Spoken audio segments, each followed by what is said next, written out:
Hello and welcome students, Gyanjyoti coaching সেন্টারের পক্ষ থেকে তোমাদের সকলকে আরো একবার স্বাগত। আজকে আমাদের আলোচনার বিষয় হচ্ছে first semester major education Gour Banga university 2025 education syllabus নিয়ে। এডুকেশনের মেজর 2 যেটা আছে সেই সিলেবাসটা নিয়ে আজকে আমরা আলোচনা করব। এর আগে যে সিলেবাস রিলেটেড যে ভিডিওটা তোমরা পাবে সেটা হচ্ছে মেজর 1 এর, এটা মেজর 2 এর। আজকের ক্লাস বা আলোচনার বিষয় শুরু করার আগে একটা ছোট্ট ইনফরমেশন দিয়ে নিতে চাই। তোমরা যারা জ্ঞানজ্যোতি কোচিং সেন্টারের সাথে যোগাযোগ করতে চাইছো তারা কাইন্ডলি বোর্ডের কর্নারে দেওয়া দুটি নাম্বারের মধ্যে যে কোনো একটি নাম্বারে কিন্তু যোগাযোগ করে নিতে পারো। নাম্বার দুটি হলো জ্ঞানজ্যোতি কোচিং সেন্টারের অফিসিয়াল হেল্পলাইন নাম্বার। যদি তোমাদের মনে হয় যে কোর্স ফি কি রয়েছে বা অ্যাডমিশন প্রসেস কি রয়েছে, পুরোটাই কিন্তু তোমরা হেল্পলাইন নাম্বারে কল করে নিলে পুরো ডিটেইলস তোমাদেরকে প্রোভাইড করে দেওয়া হবে। তো তোমরা চাইলে একবার আমাদের সাথে যোগাযোগ করে নিতেই পারো। চলো এক্সট্রা কথা না বাড়িয়ে আমি আলোচনার বিষয় যেটা সিলেবাস রয়েছে সেটা শুরু করছি। দেখো, পুরো সিলেবাসটার একটা টাইটেল দেওয়া আছে। পুরো সিলেবাসটার টাইটেল হচ্ছে এডুকেশনাল সোশিওলজি, ঠিক আছে, শিক্ষামূলক সমাজ বিজ্ঞান। এবার এটার মধ্যে unit 1, unit 2, unit 3, unit 4, unit 5 and unit 6 আছে। সিলেবাসটা আমি লিখে দিয়েছি এবং এর বাংলা মানেগুলো একটু বলে দেওয়ার চেষ্টা করব, কারণ অনেকের কিন্তু এই ক্ষেত্রে বুঝতে অসুবিধা হয় যে ইংলিশ দেওয়া আছে তার বাংলাটা কি হবে। তাহলে চলো, ইউনিট 1 এ কি আছে? সোশিওলজি অফ এডুকেশন, শিক্ষার সমাজবিজ্ঞান।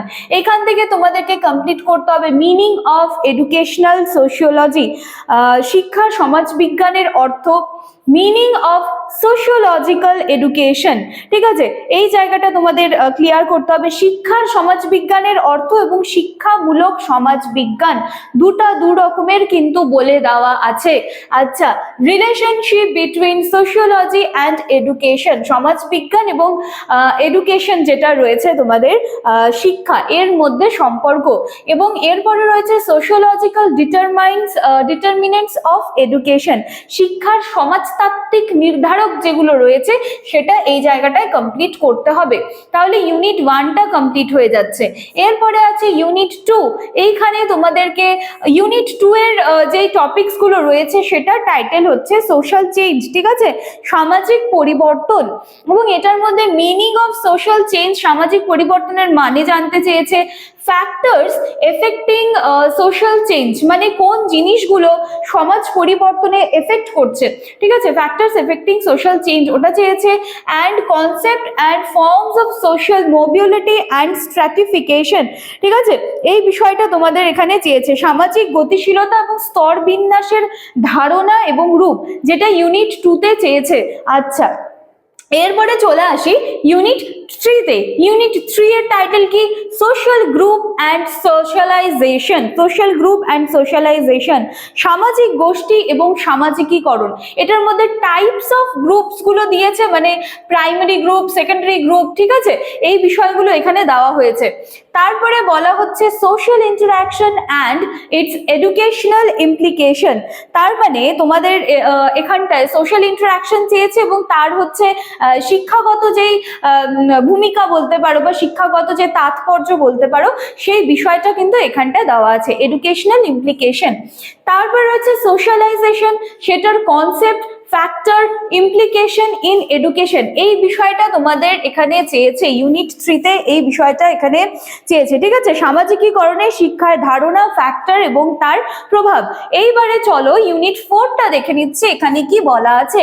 ইউনিট 4 এর টাইটেল হচ্ছে এডুকেশন অ্যান্ড কালচার, শিক্ষা এবং সংস্কৃতি, এই বিষয়টা তোমাদের এখানে দেওয়া আছে। এখানে concept and components of culture, এই বিষয়টা তোমাদের ক্লিয়ার করতে হবে। Role of education in the role of education in the preservation and transmission of culture, তার মানে তোমাদের হচ্ছে ইউনিট 4 যেটা আছে সেখানে সংস্কৃতির ধারণা এবং উপাদান এটা চেয়েছে, সংস্কৃতির সংরক্ষণ এবং তাতে হচ্ছে শিক্ষার ভূমিকা চেয়েছে, এবং সাংস্কৃতিক ব্যবধান এবং সাংস্কৃতিক পরিবর্তন এই জিনিসটা চেয়েছে। এই যে cultural lag and culture change, এই বিষয়টা, ঠিক আছে। আচ্ছা, ইউনিট 5 দেখো, ইউনিট 5 এর টাইটেল কি আছে? Current social problem in India, মানে বর্তমানে ভারতে সামাজিক যে সমস্যাগুলো আছে সেইটা বলেছে কিন্তু, ঠিক আছে। ইকুয়ালাইজেশন অফ এডুকেশন অপরচুনিটিস, শিক্ষাগত সুযোগের সমতা, তারপর রয়েছে role of education in solving social problems. তার মানে বলা হচ্ছে যে সামাজিক সমস্যা সমাধানে শিক্ষার ভূমিকা, এটার মধ্যে নিরক্ষরতা, পুষ্টি, কুসংস্কার, বাল্য বিবাহ, এই প্রত্যেকটা টপিক কিন্তু এই জায়গাটায় তোমাদেরকে কমপ্লিট করতে হবে। এবং এখানটায় ইউনিট 5-এ দেওয়া আছে সি বলতে পারো, government policies two resolve this social problems, মানে এই যে সামাজিক প্রবলেমগুলো যেগুলো দেখা যাচ্ছে, তো সেগুলোকে সংস্কার করার জন্য বা নিরাময় করার জন্য গভর্নমেন্ট থেকে কি কি পলিসি রয়েছে এইটাই জায়গাটায় ক্লিয়ার করতে হবে। আচ্ছা, ইউনিট 6-এ দেখো case study and practical applications, ঠিক আছে। এই জায়গাটায় তোমাদের করতে হবে কেস স্টাডি এবং প্র্যাকটিক্যাল অ্যাপ্লিকেশনটা টাইটেলটা রয়েছে এখানটায় তোমাদেরকে students engagement in social issues, ঠিক আছে। এবং সেটার মধ্যে সোশ্যাল ইস্যুস গুলো তোমাদের আবার দিয়ে দেওয়া আছে পুষ্টি, স্যানিটেশন, কুসংস্কার, বাল্যবিবাহর মতো এই সমস্ত যে সমস্যা আছে সেখানে স্টুডেন্টদের কি মানে এঙ্গেজমেন্ট কি আছে, মানে স্টুডেন্টরা কিভাবে এই বিষয়গুলোকে রিজলভ করতে পারে বা তাদের দ্বারা কিভাবে সম্ভব, তাদের এঙ্গেজমেন্টটা কি আছে সোশ্যাল ইস্যুতে সেটা জানতে চেয়েছে। এবং ইউনিট 6-এর লাস্ট আছে critical review to any government policy to bring social change, ঠিক আছে। সামাজিক পরিবর্তন আনতে সরকারের যে কোনো নীতির সমালোচনামূলক পর্যালোচনা, এইটা তোমাদেরকে করতে হবে, ঠিক আছে।